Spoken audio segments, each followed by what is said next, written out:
Robert Bohr.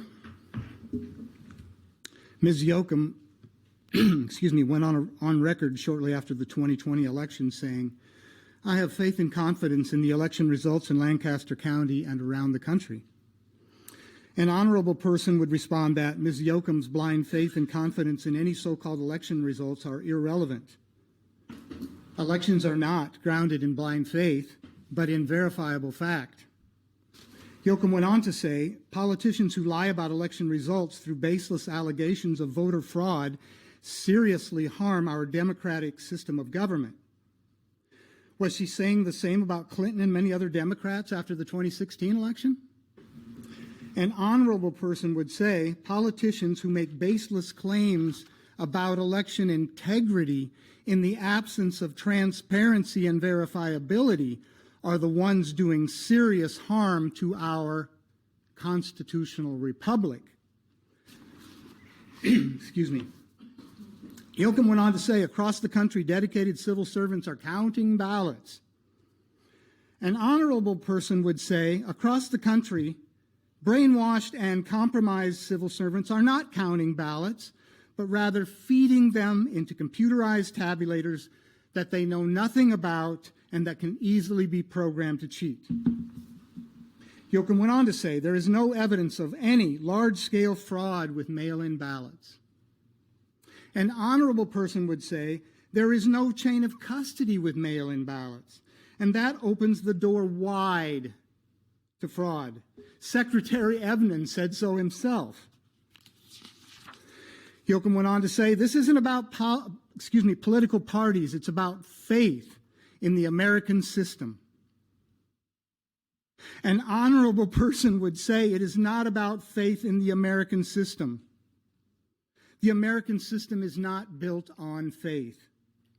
It's based on the fact that men are not angels, cannot be trusted, and must therefore be watched.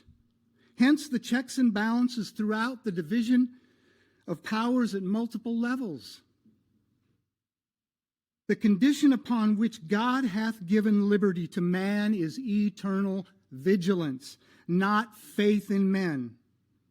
The salvation of the state is watchfulness in the citizen, not faith in men.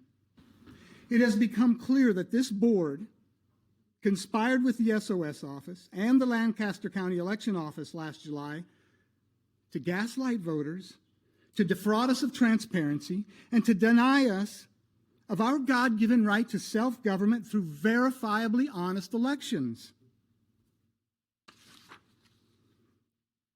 We hold these truths to be self-evident, or we used to, that all men are created equal, that they are endowed by their Creator with certain unalienable rights, that to secure these rights, governments are instituted among men, deriving their just powers from the consent of the governed. That whenever any form of government becomes destructive of these ends, it is the right of the people to alter or to abolish it and to institute new government. Again, to secure these rights, governments are instituted. The right of voting is the right that secures all other rights. Remove that right and you reduce men to slaves. Secret vote counts constitute sin, number one, unjust weights and measures, number two, and slavery, number three. Those who deny freedom to others deserve it not for themselves, and under a just God cannot long retain it. Anyone who supports secret vote counts is a danger to our republic. It would appear that this board has declared war, just as the South did when they sought to defend slavery. It is obvious that this so-called government before me today no longer sees themselves as equals or as public servants responsible for securing the God-given rights of all people, but as privileged social engineering soldiers. It is obvious that we are at the stage where government has become destructive of the ends it was instituted to serve and must therefore be altered or abolished. Woe unto those who call evil good and good evil, that put darkness for light and light for darkness, that put secret black box vote counts for transparent and verifiably honest elections. Any other members of the public wishing to speak?